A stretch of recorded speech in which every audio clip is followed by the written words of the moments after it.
कहानी के शुरू में हमें बताया जाता है कि इस विशाल और अनंत यूनिवर्स में बहुत सारे वर्ल्ड्स मौजूद है, जिनमें सुपीरियर वर्ल्ड्स और निम्न वर्ल्ड्स को ही गिना जाता है।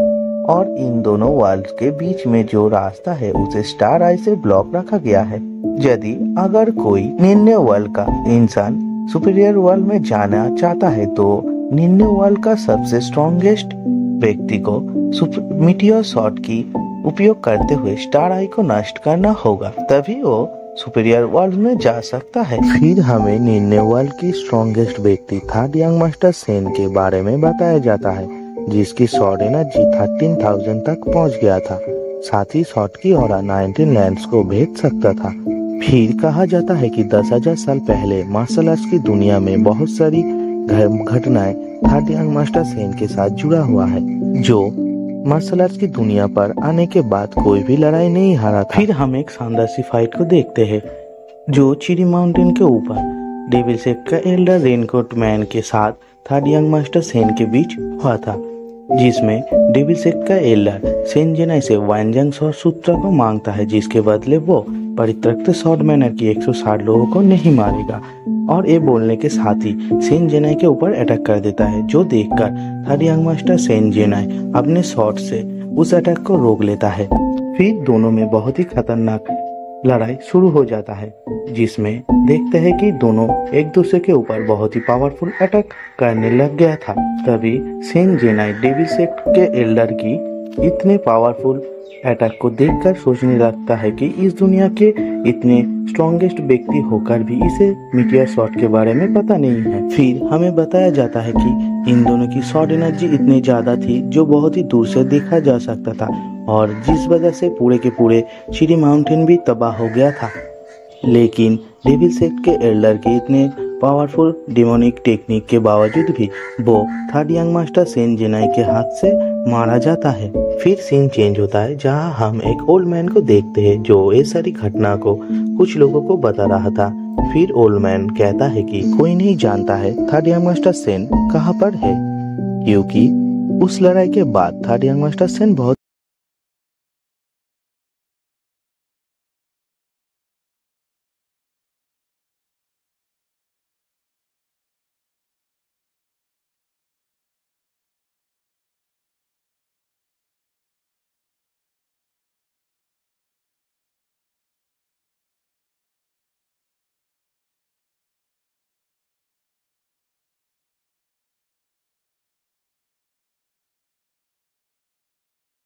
कुछ लोग उस लड़के के ऊपर बहुत ही ज्यादा गुस्सा हो जाता है, और फिर उन लोगों के साथ उस लड़के की लड़ाई शुरू हो जाता है।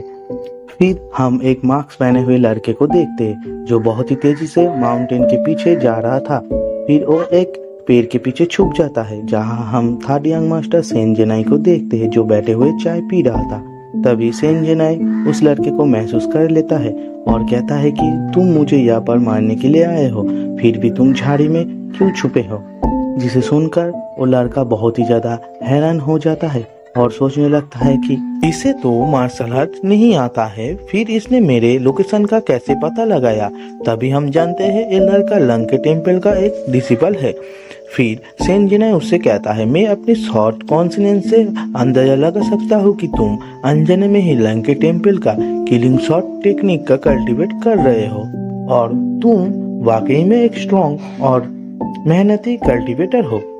लेकिन अफसोस की बात है तुम अच्छा आदमी नहीं हो, तुम यहाँ से जा सकते हो, मैं तुम्हें अनदेखा करूंगा। जिसे सुनकर वो लड़का बाहर आता है और अपने मार्क्स को उतारकर थर्ड यंग मास्टर सेन जेनाई से कहता है, मैं आपके बारे में बहुत कुछ जानता हूँ, इसीलिए मैं यहाँ से ऐसे कैसे जा सकता हूँ। तभी थर्ड यंग मास्टर सेन उसकी शॉट को देखकर कहता है, ये वज्र ऊंट से बना है जो बहुत ही रेयर है, लेकिन ये अभी तक उतना कठोर नहीं हुआ है जैसा मुझे चाहिए था, और इस शॉट को दयालु शॉट माना जाता था, लेकिन वे इच्छा और लालच से प्रदूषित है। फिर वहां से जाने लगता है। तभी वो लड़का अपनी डिवाइन आई से थर्ड यंग मास्टर सेन जेनाई को चेक करके कहता है कि आपकी ऊर्जा केंद्र नष्ट हो चुका है और साथ ही आपकी नास भी टूट गई है। मैं अभी आपको इस पेन से मुक्त कर दूंगा, और इस बात का फायदा उठाकर मैं हेवनली रैंक पर पहुंच जाऊंगा।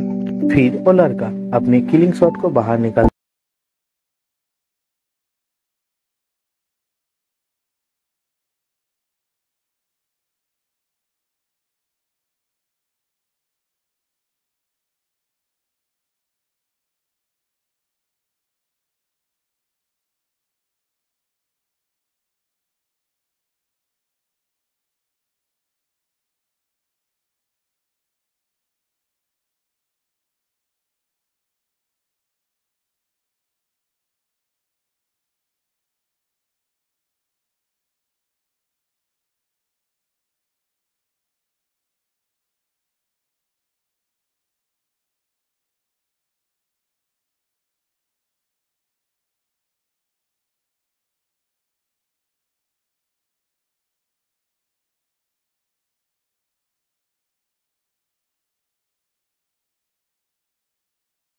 ये लेजेंडरी वैंग शॉर्ट सूत्रा टेक्निक है।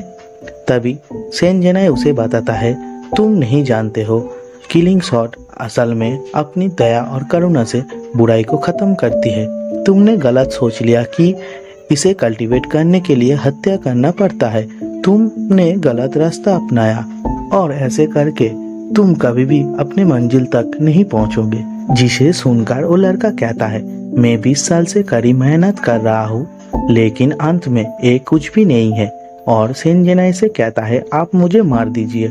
लेकिन हम देखते हैं सेन जेनाई उसे नहीं मारता है और उसकी शॉट उसे वापस दे देता है और कहता है, तुम जाओ और सिहांग मेंटल स्किल्स को कल्टीवेट करो।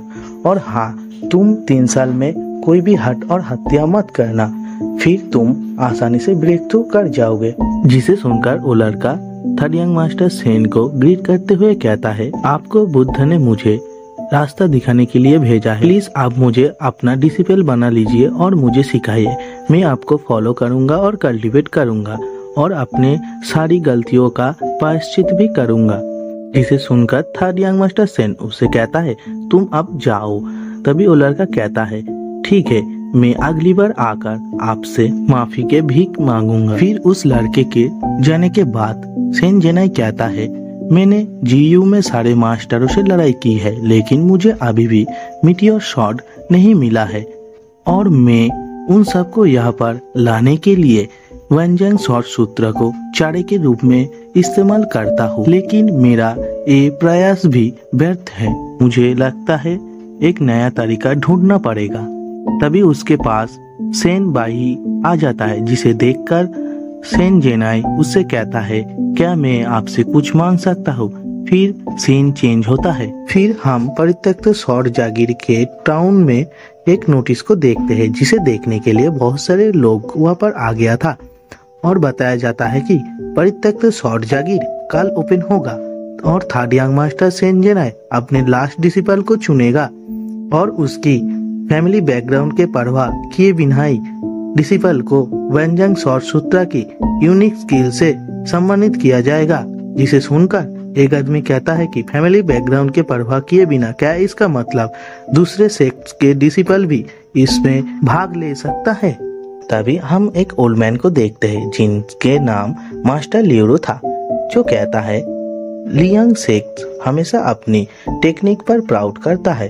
फिर अपने पास बैठे हुए मिस चियाओ से कहता है, आप यहाँ पर क्या कर रहे हैं? तभी हम लोग एक ओल्ड लेडी को देखते हैं, जिनके नाम ग्रैनी चियाओ है, जो कहता है, क्या लंके टेम्पल का मडवासी यहाँ पर वैंजैंग शॉर्ट सूत्रों को नहीं लेने के लिए आया है? और फिर मास्टर लियोरो से कहता है, मैं तुम्हें एक सजेस्ट करता हूँ, तुम यहाँ से अपने सेक्ट वापस चला जाओ, वरना किसी दिन तुम सड़क पर